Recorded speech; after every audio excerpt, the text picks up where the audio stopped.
Welcome back, everyone. Today we will be reading Chapter 9 of A Spell for Chameleon. Let's get into it. Chapter 9, Transformer. Bink was thrown into a pit. A pile of hay broke his fall, and a wooden roof set on 4 tall posts shaded him from the sun. Other than that, his prison was barren and bleak indeed. The walls were of some stone-like substance, too hard to dig into with his bare hands, too sheer to climb. The floor was packed earth. He walked around it. The wall was solid all around, and too high for him to surmount. He could almost touch the top when he jumped and reached up, but a lattice of metal bars across the top sealed him in. He might, with special effort, get high enough to catch hold of one of those bars, but then all he would be able to do would be to hang there. It might represent exercise, but it wouldn't get him out. So the cage was tight.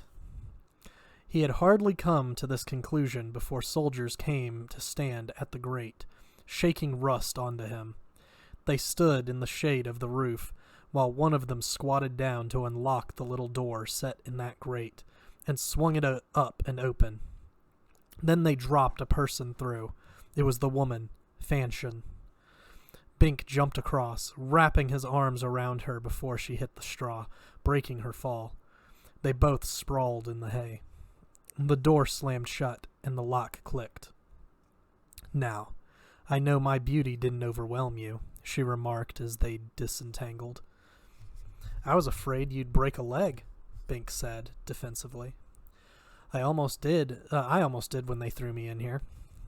She glanced down at her knobby knees, showing beneath her dull skirt. A break couldn't hurt the appearance of either leg. Not far off the mark, Bink had never seen a more homely girl than this one. But what was she doing here? Why should the evil magician throw his stooge in the den with this prisoner? This was no way to trick the captive into talking. The proper procedure would be to tell Bink she had talked, and offer him his freedom for confirming the information. Even if she were genuine, she still should not have been confined with him. She could have been imprisoned separately. Then the guards would tell each one that the other had talked. Now, if she had been beautiful, they might have thought she could vamp him into telling. But as she was, not a chance. It just didn't seem to make sense. "Why didn't you tell him about the shield stone?" Bink inquired, not certain with what irony he intended it. If she were a fake, she could not have told, but she also should not have been dumped in here. If she were genuine, she must be loyal to Xanth. But then, why had she said she would tell Trent where the shield stone was? "I told him," she said. She had told him? Now Bink hoped she was phony. "Yes," she said, looking him straight in the eye. "I told him how it was set under the throne in the king's palace in the North Village." Bink tried to assess the ramifications of this statement. It was the wrong location, but did she know this? Or was she trying to trick him into a reaction, a revelation of its real location, while the guards listened? Or was she a true exile, who knew the location and had lied about it? That would account for Trent's reaction, because if Trent's catapult lobbed an elixir bomb on the palace of Xanth, not only would it fail to disrupt the shield, it would alert the king, or at least the more alert ministers, who were not fools, to the nature of the threat. The damping out of magic in that vicinity would quickly give it away. Had Trent actually lobbed his bomb, and had he now lost all hope of penetrating Xanth? The moment the threat was known, they would move the shield stone to a new, secret location so that no information from exiles could be valid. No, if that had happened, Trent would have turned Fanchon into a toad and stepped on her, and he would not have bothered to keep Bink prisoner. Bink might have been killed or released, but not simply kept. So nothing that drastic had happened. Anyway, there had not been time for all of that. I see you don't trust me, Fanchon said. A fair analysis. I can't afford to, he admitted. I don't want anything to happen to Xanth. Why should you care, since you got kicked out? I knew the rule. I was given a fair hearing. Fair hearing? She exclaimed indignantly. The king didn't even read Humphrey's note or taste the water from the spring of life. Bink paused again. How would she know that? Oh, come on, she said. I passed through your village only hours after your trial. It was the talk of the town, how the magician Humphrey had authenticated your magic, but the king... Okay, Bink said. Obviously she had come from Xanth, but he still wasn't sure how far he could trust her. Yet she must know the Shieldstone's location, and hadn't told it, unless she had told it, and Trent didn't believe her, so was waiting for corroboration from Bink. But she had announced the wrong location. No purpose in that, regardless. Bink could challenge her on it, but that would still not give away the right location. There were 1,000 potential spots, so probably she meant what she said. She had tried to fool Trent and had not succeeded. So the balance in Bink's mind shifted. Now he believed she was from Xanth, and she had not betrayed it. That was what the available evidence suggested. How complex could Trent's machinations become? Maybe he had a mundane machine that could somehow pick up news from inside the shield. Or, more likely, he had a magic mirror set up in the magic zone just outside the shield, so he could learn interior news. No. In that case, he could have ascertained the location of the Shieldstone directly. Bink felt dizzy. He didn't know what to think, but he certainly wasn't going to mention the key location. I wasn't exiled, if that's what you're thinking, Fanchon said. They don't yet ban people for being ugly. I immigrated voluntarily. Voluntarily? Why? Well, I had 2 reasons. What 2 reasons? She looked at him. I'm afraid you would not believe either one. Try me and see. First, the magician Humphrey told me it was the simplest solution to my problem. What problem? Bink was hardly in a good mood. She gave him another straight look that amounted to a stare. Must I spell it out? Bink found himself reddening. Obviously, her problem was her appearance. Fanchon was a young woman, but she was not plain, not homely, but ugly. The living proof that youth and health were not necessarily beauty. No clothing, no makeup could help her nearly enough. Only magic could do it. Which seemed to make her departure from Xanth nonsensical. Was her judgment as warped as her body? Faced with the social necessity of changing the subject, he fixed on another objection, an aspect of his thought. But there's no magic in Mundania. Precisely. Again his logic stumbled. Fanchon was as difficult to talk with as to look at. You mean magic makes you what you are? What a marvel of tact he demonstrated. But she did not chide him for his lack of social grace. Yes, more or less. Why didn't Humphrey charge you his fee? He couldn't stand the sight of me. Worse and worse. Ugh. What was your other reason for leaving Xanth? That I shall not tell you at this time. It figured. She had said he wouldn't believe her reasons, and he had believed the first one, so she wouldn't tell him the other. Typically female logic. Well, we seem to be prisoners together, Bink said, glancing around the pit again. It remained as dismal as ever. Do you think they're going to feed us? Certainly, Fanchon said. Trent will come around and dangle bread and water at us, and ask which one would like to give him the information. That one will be fed. It will become increasingly difficult to turn him down as time passes. You have a gruesomely quick comprehension. I am gruesomely smart, she said. In fact, it is fair to say I am as smart as I am ugly. Yes, indeed. Are you smart enough to figure out how to get out of here? No, I don't think escape is possible, she said, shaking her head in a definite yes. Oh, Bink said, taken aback. Her words said no. Her gesture said yes. Was she crazy? No. She knew the guards were listening, though they were out of sight. So she sent them one message while sending Bink another, which meant she had figured out an escape already. It was now afternoon. A shaft of sunlight spilled through the grate, finding its route past the edge of the roof. Just as well, Bink thought. It would be unbearably dank in here if the sun ever reached the bottom. Trent came to the gate. I trust you two have made your acquaintance, he said pleasantly. Are you hungry? Now it comes, Fanchon muttered. I apologize for the inconvenience of your quarters, Trent said, squatting down with perfect aplomb. It was as if he were meeting them in a clean office. If you both will give me your word not to depart these premises, or interfere with our activities in any way, I shall arrange a comfortable tent for you.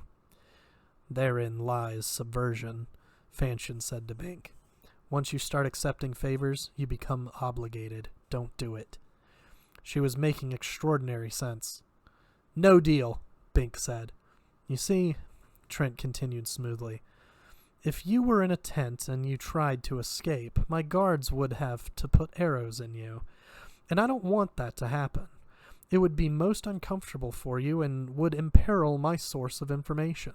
So it is vital that I have you confined by one means or another, by word or bond, as it were. This pit has the sole virtue of being secure.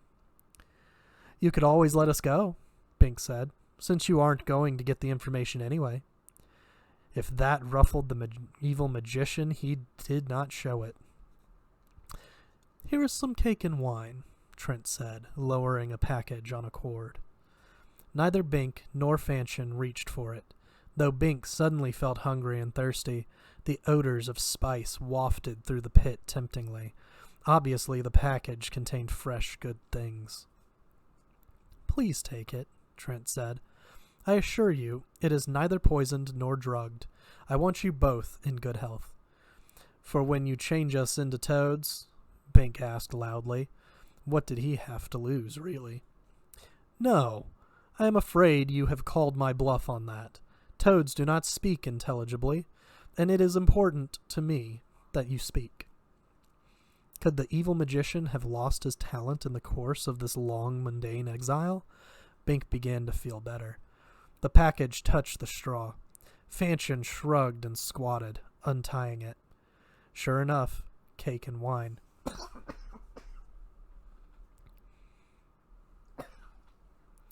Maybe one of us better eat now, she said. If nothing happens in a few hours, the other eats. Ladies first, Bink said. If the food were drugged and she were a spy, she wouldn't touch it. Thank you. She broke the cake in half. Pick a piece, she said. You eat that one, Bink said, pointing. Very nice, Trent said from above. You trust neither me nor each other, so you are working out conventions to safeguard your interests. But it really is unnecessary. If I wanted to poison either of you, I would merely pour it on your heads. Fanchon took a bite of cake. This is very good, she said. She uncorked the wine and took a swig. This too. But Bink remained suspicious. He would wait. I have been considering your cases, Trent said. Fanchon, I will be direct. I can transform you into any other life form, even another human being. He squinted down at her. How would you like to be beautiful? Uh-oh. If Fanchon were not a spy, this would be a compelling offer. The ugly one converted to beauty. Go away, Fanchon said to Trent, before I throw a mud ball at you. But then she thought of something else. If you're really going to leave us here, at least give us some sanitary facilities. A bucket and a curtain? If I had a lovely posterior, I might not mind the lack of privacy, but as it is, I prefer to be modest." "Aptly expressed," Trent said. He gestured, and the guards brought the items and lowered them through the hole in the grate. Fanchon set the pot in one corner and removed pins from her straggly hair to tack the cloth to the two walls, forming a triangular chamber. Bink wasn't sure why a girl of her appearance should affect such modesty. Surely no one would gawk at her exposed flesh regardless of its rondeur, unless she really was extremely sensitive, with her remarks making light of what remained a serious preoccupation. In that case, it did make sense. A pretty girl would express shock and distress if someone saw her bare torso, but privately, she would be pleased if the reaction were favorable. Fanchon had no such pretense. Bink was sorry for her, and for himself. It would have made the confinement much more interesting if his companion had been scenic. But actually, he was grateful for the privacy too. Natural functions would otherwise have been awkward, so he was full circle. She had defined the problem before he ever started thinking it out. She obviously did have a quicker mind. "He's not fooling about making you beautiful," Bink said. It wouldn't work." "No, Trent's talent. I know his talent.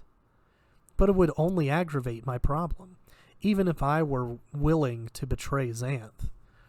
This was strange. She did not want beauty? Then why her extraordinary sensitivity about her appearance? Or was this some other ploy to get him to tell the location of the shield stone? He doubted it. She obviously was from Xanth. No outsider could have guessed about his experience with the water of the Spring of Life and the Senile King. Time passed. Evening came. Fanchon suffered no ill effects, so Bink ate and drank his share of the meal. At dusk, it rained. The water poured through the lattice. The roof proved some shelter, but enough slanted in to wet them down thoroughly anyway. But Fanchon smiled. "Good," she whispered. "The fates are with us tonight." "Good." Bink shivered in his wet clothing and watched her wonderingly. She scraped with her fingers in the softening floor of the pit. Bink walked over to see what she was up to, but she waved him away. "Make sure the guards don't see," she whispered. Small danger of that. The guards weren't interested. They had taken shelter from the rain and were not in sight. Even if they had been close, it was getting too dark to see. What was so important about this business? She was scooping out mud from the floor and mixing it with the hay, heedless of the rain. Bink couldn't make any sense of it. Was this her way of relaxing? "Do you know any girls in Xanth?" Fanchon inquired. The rain was slacking off, but the darkness protected her secret work from Bink's comprehension as well as that of the guards. It was a subject Bink would have preferred to avoid. "I don't see what—" She moved over to him. "I'm making bricks, idiot," she whispered fiercely. "Keep talking and watch for any lights. If you see anyone coming, say the word chameleon." Chameleon. "I'll hide the evidence in a hurry." She glided back to her corner. Chameleon. There was something about that word. Now he had it. The chameleon lizard he had seen just before starting on his quest to the good magician, his omen of the future. The chameleon had died abruptly. Did this mean his time was come? "Talk," Fanchon urged. "Cover my sounds." Then in conversational tone, "Did you know some girls?" Some," Bink said. "Bricks. What for?" "Were they pretty?" Her hands were blurred by the night, but he could hear the little slaps of mud and rustle of hay. She could be using the hay to contribute fiber to the mud brick, but the whole thing was crazy. Did she intend to build a brick privy? Or not so pretty? She prompted him. Oh, pretty, he said. It seemed he was stuck with this topic. If the guards were listening, they would pay more attention to him talking about pretty girls than to her slapping mud. Well, if that was what she wanted. My fiancée, Sabrina, was beautiful, is beautiful, and the sorceress Iris seemed beautiful, but I met others who weren't. Once they get old or married, The rain had abated. Bink saw a light approaching. Chameleon, he murmured, again experiencing inner tension. Omens always were accurate, if understood correctly. Women don't have to get ugly when they marry, Fanchon said. The sounds had changed. Now she was concealing the evidence. Some start out that way. She certainly was conscious of her condition. This made him wonder again why she had turned down Trent's offer of beauty. I met a lady centaur on my way to the magician Humphrey, Bink said, finding it difficult to concentrate even on so natural a subject as this, in the face of the oddities of his situation. Imprisoned in a pit with an ugly girl who wanted to make bricks. She was beautiful, in a statuesque kind of way. Of course, she was basically a horse. Bad terminology. I mean, from the rear, I rode her back, conscious of what the guards might think, he was saying. Not that he should even care what they thought. He eyed the approaching light. He saw it mainly by reflections from the bars. You know, she was half equine. She gave me a ride through Centaur country. The light diminished. It must be a guard on routine patrol. False alarm, he whispered. Then in conversational tone. But there was one really lovely girl on the way to the magician. Her name was... He paused to concentrate. Wen. But she was abysmally stupid. I hope the Gap Dragon didn't catch her. You were in the Gap? For a while, until the dragon chased me off. I had to go around it. I'm surprised you know of it. I had thought there was a forget spell associated with it because it was not on any map, and I never heard of it until I encountered it. Though, how it is that I remember it in that case. You lived near the Gap? She said. Oh, I lived near the Gap, she said. You lived there? When was it made? What is its secret? It was always there. There is a forget spell. I think the magician Humphrey put it there. But if your associations are really strong, you remember. At least for a while. Magic only goes so far. Maybe that's it. I'll never forget my experience with the dragon in the shade. Fanchon was making bricks again. Any other girls? Bink had the impression she had more than casual interest in the matter. Was it because she knew the people of the Chasm region? Let's see. There was one other I met, an ordinary girl, Dee. She had an argument with the soldier I was with, Crombie. He was a woman-hater, or at least professed to be, and she walked out. Too bad. I rather liked her. Oh? I thought you preferred pretty girls. Look, I don't be so damned sensitive, he snapped. You brought up the subject. I liked Dee better than... Oh, never mind. I'd have been happier talking about plans to escape. Sorry, she said. I knew about your journey around the chasm. Wen and Dee are friends of mine, so naturally I'm concerned. Friends of yours? Both of them? Pieces of a puzzle began to fit together. What is your association with the sorceress Iris? Fanchon laughed. None at all. If I were the sorceress, do you think I would look like this? Yes, Bink said. If you tried beauty and it didn't work, and you still wanted power and figured you could somehow get it through an ignorant traveler, that would explain why Trent couldn't tempt you with the promise of beauty. That would only ruin your cover, and you could be beautiful any time you wanted to be. So you might follow me out in a disguise nobody would suspect. And of course, you would not help another magician take over Xanth. So, I'd come right out here into Mundania, where there is no magic, she finished. Therefore, no illusion. That gutted his case. Or did it? Maybe this is the way you actually look. I may never have seen the real Iris there on her island. And how would I get back into Xanth? For that, Bink had no answer. He responded with bluster. Well, why did you come here? Obviously, the non-magic aspect has not solved your problem. Well, it takes time. Time to cancel out magic? Certainly. When dragons used to fly all over Mundania before the shield was set up, it would take them days or weeks to fade. Maybe even longer. Magician Humphrey says there are many pictures and descriptions of dragons and other magic beasts in mundane text. The mundanes don't see dragons anymore, so they think the old texts are fantasy. But this proves that it takes a while for the magic in a creature or person to dissipate. So a sorceress could retain her illusion for a few days after all, Bink said. She sighed. Maybe so, but I'm not Iris, though I certainly wouldn't mind being her. I had entirely different and compelling reasons to leave Xanth. Yes, I remember.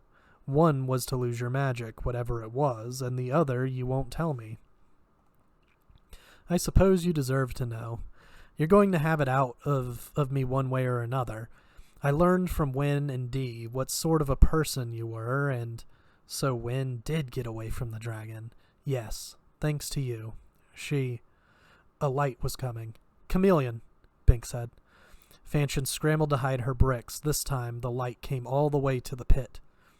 I trust you have not been flooded out down there, Trent's voice inquired. If we were, we'd swim away from here, Bink said. Listen, magician, the more uncomfortable you make us, the less we want to help you. I am keenly aware of that, Bink.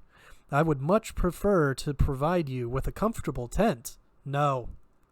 Bink, I find it difficult to comprehend why you should be so loyal to a government that treated you so shabbily. What do you know about that? My spies have, of course, been monitoring your dialogues, but I could have guessed it readily enough, knowing how old and stubborn the Storm King must be by now. Magic manifests in divers forms, and when the definitions become too narrow, well, it doesn't make any difference here, the magician persisted, sounding quite reasonable in contrast to Bink's unreason. It may be that you do lack magic, Bink, though I hardly think Humphrey would be wrong about a thing like that. But you have other qualities to recommend you, and you would make an excellent citizen. He's right, you know, Fanchon said. You do deserve better than you were given. Which side are you on? Bink demanded. She sighed in the dark. She sounded very human. It was easier to appreciate that quality when he couldn't see her. I'm on your side, Bink. I admire your loyalty. I'm just not sure it's deserved. Why don't you tell him where the shield stone is then, if you know it? Because with all its faults, Xanth remains a nice place. The senile king won't live forever. When he dies, they'll have to put in the magician Humphrey, and he'll make things much better, even if he does complain about the time it's wasting him. Maybe some new or young magician is being born right now to take over after that. It'll work out somehow. It always has before. The last thing Xanth needs is to be taken over by a cruel, evil magician who would turn all his opposition into turnips. Trent's chuckle came down from above. My dear, you have a keen mind and a sharp tongue. Actually, I prefer to turn my opponents into trees. They are more durable than turnips. I don't suppose you could concede, merely for the sake of argument, that I might make a better ruler than the present king. He's got a point, you know, Bink said, smiling cynically in the dark. Which side are you on? Fanchon demanded, mimicking the tone Bink had used before. But it was Trent who laughed. I like you two, he said. I really do. You have good minds and good loyalty. If you would only give that loyalty to me, I would be prepared to make substantial concessions. For example, I might grant you veto power over any transformations I made. You could thus choose the turnips. So we'd be responsible for your crimes, Fanchon said. That sort of power would be bound to corrupt us very soon until we were no different from you. Only if your basic fiber were not superior to mine, Trent pointed out. And if it were not, then you would never have been any different from me. You merely have not yet been subjected to my situation.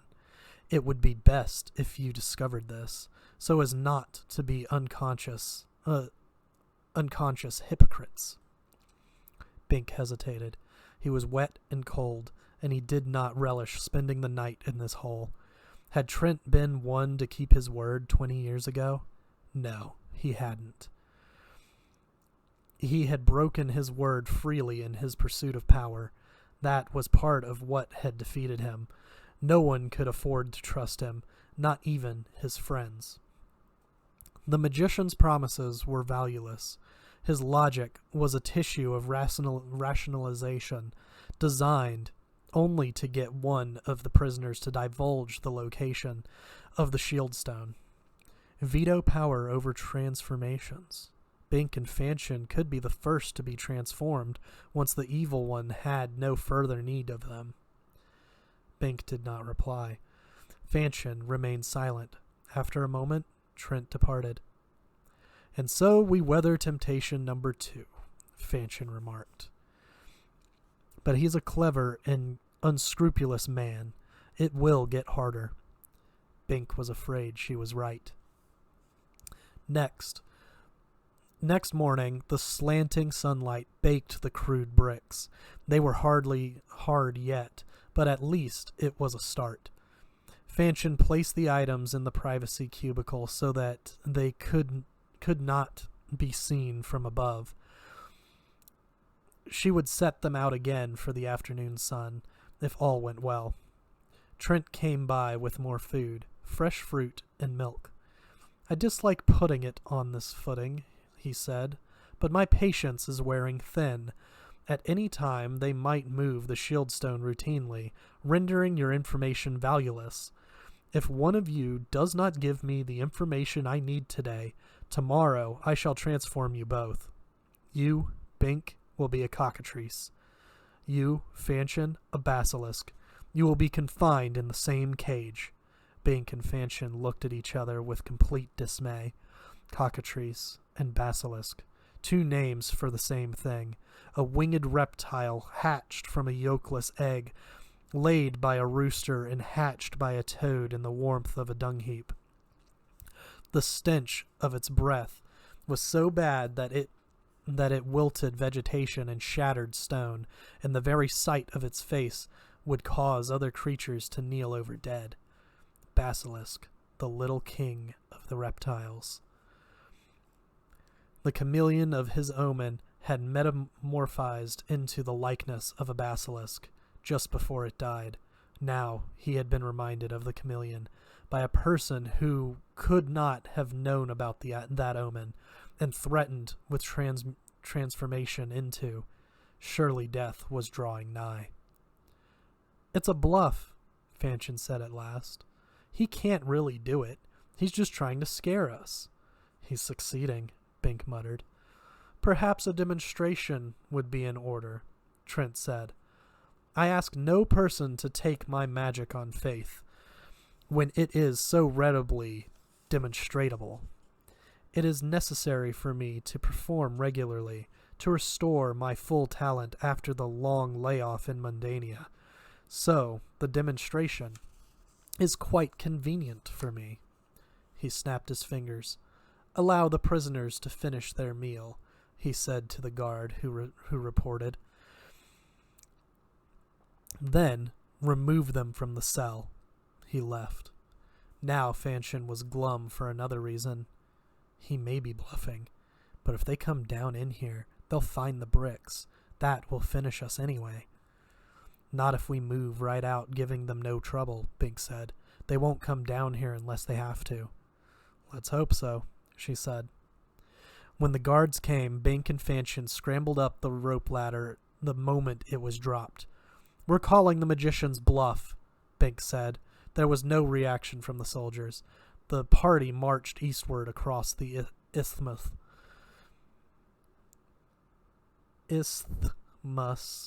towards Xanth.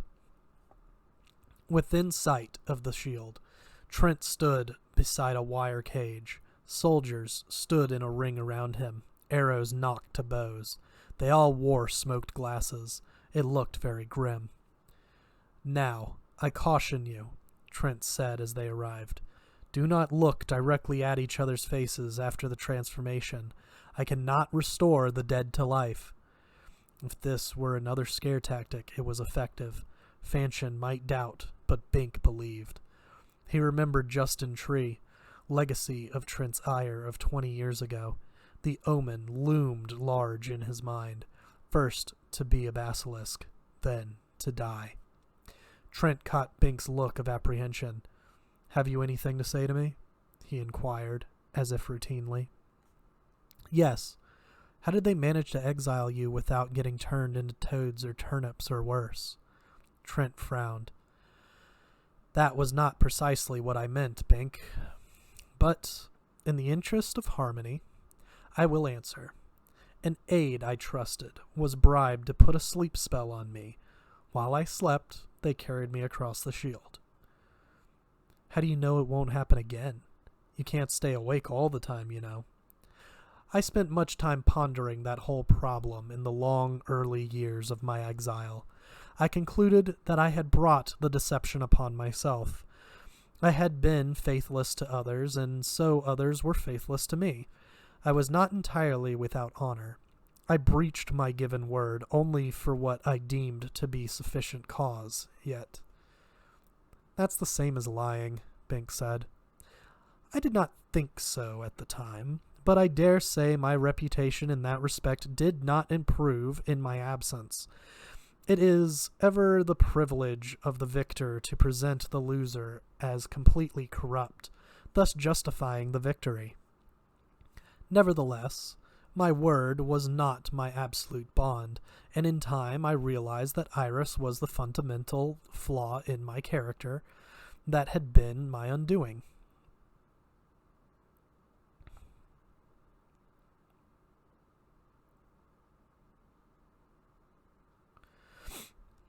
The only way to prevent repetition was to change my own mode of operation, and so I no longer deceive, ever, and no one deceives me."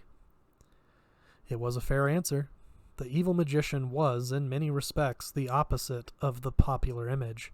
Instead of being ugly, weak, and mean, Humphrey fitted that description better. He was handsome, strong, and urbane. Yet, he was the villain, and Bink knew better than to let fair words deceive him. "Fanchon, stand forth," Trent said. Fanchon stepped toward him, open cynicism on her face. Trent did not gesture or chant. He merely glanced at her with concentration. She vanished. A soldier swooped in with a butterfly net, slamming it down on something. In a moment, he held it up. A struggling, baleful, lizard-like thing with wings. It really was a basilisk. Bink quickly averted his eyes, lest he look directly at its horrible face and meet its deadly gaze. The soldier dumped the thing into the cage, and another smoke glass protected soldier shoved on the lid. The remaining soldiers relaxed visibly. The basilisk scrambled around, seeking some escape, but there was none. It glared at the wire confinement, but its gaze had no effect on the metal. A third soldier dropped a cloth over the cage, cutting off the view of the little monster. Now Bink himself relaxed. The whole thing had obviously been carefully prepared and rehearsed. The soldiers knew exactly what to do. "Bink, stand forth," Trent said, exactly as before. Bink was terrified, but a corner of his mind protested. "It's still a bluff. She's in on it. They have rigged it to make me think she was transformed and that I'm to be next. All her arrangements against Trent were merely to make her seem legitimate, preparing for this moment." Still, he only half believed that. The omen lent it a special, awful conviction. Death hovered, as it were, on the silent wings of a moth-hawk close. Yet he could not betray his homeland. Weak-kneed, he stepped forth. Trent focused on him, and the world jumped.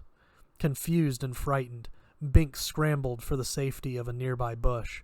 The green leaves withered as he approached. Then the net came down, trapping him. Remembering his escape from the Gap Dragon, he dodged at the last moment, backtracking, and the net just missed him.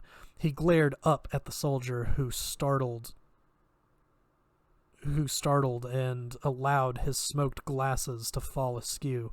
Their gazes met, and the man tumbled backward, stricken. The butterfly net flew wide, but another soldier grabbed it. Bink scooted for the withered bush again, but this time the net caught him. He was scooped inside, wings flapping helplessly, tail thrashing and getting its barb caught in the fabric. Claws snarled, beak snapping at nothing. Then he was dumped out. 2 shakes, 3, and his claws and tail were dislodged. He landed on his back, wings outspread. An anguished squawk escaped him. As he righted himself, the light dimmed. He was in the cage, and it had just been covered so that no one outside could see his face. He was a cockatrice. Some demonstration. Not only had he seen Fanchon transformed, he had experienced it himself, and killed a soldier merely by looking at him. If there had been any skeptics in Trent's army, there would be none now. He saw the curling, barbed tail of another of his kind, a female, but her back was to him. His cockatrice nature took over. He didn't want company. Angrily, he pounced on her, biting, digging in with his talons. She twisted around instantly, the muscular serpent's tail providing leverage. For a moment, they were face to face. She was hideous, frightful, loathsome, ghastly, and revolting. He had never before experienced anything so repulsive, yet she was female, and therefore possessed of a certain fundamental attraction. The paradoxical repulsion and attraction overwhelmed him, and he lost consciousness. When he woke, he had a headache. He lay on the hay in the pit. It was late afternoon. "It seems the stare of the basilisk is overrated," Fanchon said. "Neither of us died." So it had really happened. "Not quite," Bink agreed. "But I feel a bit dead." As he spoke, he realized something that had not quite surfaced before. The basilisk was a magical creature that could do magic. He had been an intelligent cockatrice who had magically stricken an enemy. What did that do to his theory of magic? "Well, you put up a good fight," Fanchon was saying. "They've already buried that soldier. It is quite like death in this. It's quiet like death in this camp now." Like death. Had that been the meaning of his omen? He had not died, but he had killed, without meaning to, in a manner completely foreign to his normal state. Had the omen been fulfilled? Bink sat up, another realization coming. Trent's talent is genuine. We were transformed. We really were. "It is genuine. We really were," she agreed somberly. "I admit I doubted, but now I believe." "He must have changed us back while we were unconscious. Yes, he was only making a demonstration." "It was an effective one." "It was." She shuddered. "Bink, I I don't know whether I can take that again. It wasn't just the change, it was... I know. You made a hell of an ugly basilisk. I would make a hell of an ugly anything, but the sheer malignancy, stupidity, and awfulness, those things are foul. To spend the rest of my life like that? I can't blame you, Bink said, but still something nagged at his mind. The experience had been so momentous that he knew it would take a long time for his mind to sift through all of its aspects. I didn't think anyone could make me go against my consciences. But this, she put her face into her hands. Bink nodded silently. After a moment, he shifted the subject. Did you notice? Those creatures were male and female? Of course, she said, gaining control of herself now that she had something to orient on. We are male and female. The magician can change our forms, but not our sexes. But the basilisks should be neuter. Hatched of eggs laid by roosters, there are no parent basilisks, only roosters. She nodded thoughtfully, catching hold of the problem. You're right. If there are males and females, they should mate and reproduce their own kind, which means, by definition, they aren't basilisks. A paradox. There must be something wrong with the definition, Bink said. Either there's a lot of superstition about the origin of monsters, or we are not genuine basilisks. We were genuine, she said, grimacing with renewed horror. I'm sure now. For the first time in my life, I'm glad for my human form. Which was quite an admission for her. That means Trent's magic is all the way real, Bink said. He didn't just change the form. He really converts things into other things, if you see what I mean. Then the thing that had nagged at his mind before came clear. But if magic fades outside Xanth, beyond the narrow magic band beyond the shield, all we would have to do would be to go to Mundania, she exclaimed, catching on. In time, we would revert to our proper forms, so it would not be permanent. So his transformation ability is a bluff, even though it is real, he said. He would have to keep us caged right there, or we'd escape and get out of his power. He has to get all the way into Xanth, or he really has very little power. No more power than he already has as general of his army, the power to kill.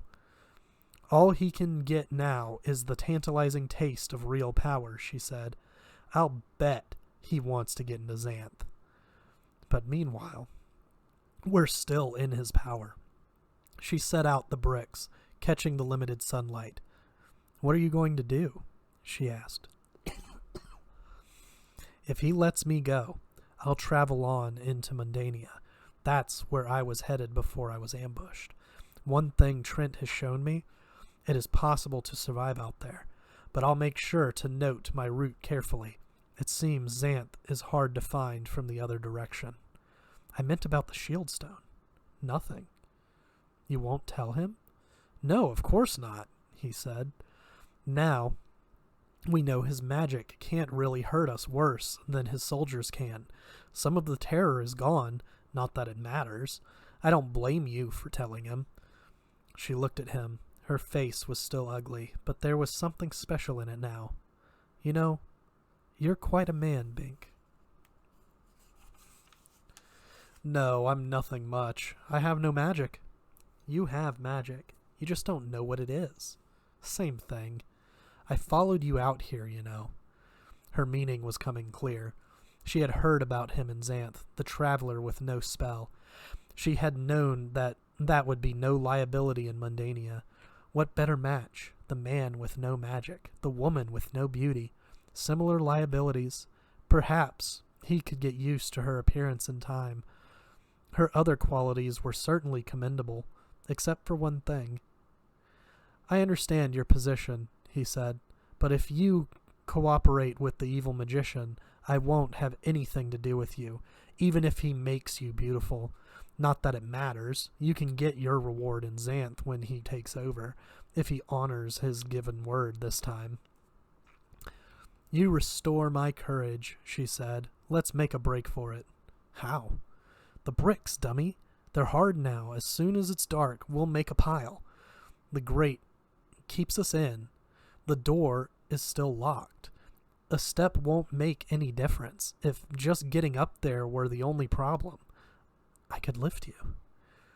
There is a difference, she murmured. We pile the bricks, stand on them, and push the whole grate up. It's not anchored. I checked that when they brought us in here. Gravity holds it down. It's heavy, but you're strong. Bink looked up with sudden hope. You could prop it up after I heave, step by step until... Not so loud, she whispered fiercely. They may still be eavesdropping. But she nodded. You've got the idea. It's not a sure thing, but it's worth a try. And we'll have to make a raid on the store of elixir, so he can't use it even if someone else comes out to tell him where the shield stone is. I've been working it all out. Bink smiled. He was beginning to like her. And that's it for this week. We'll see you next week with Chapter 10.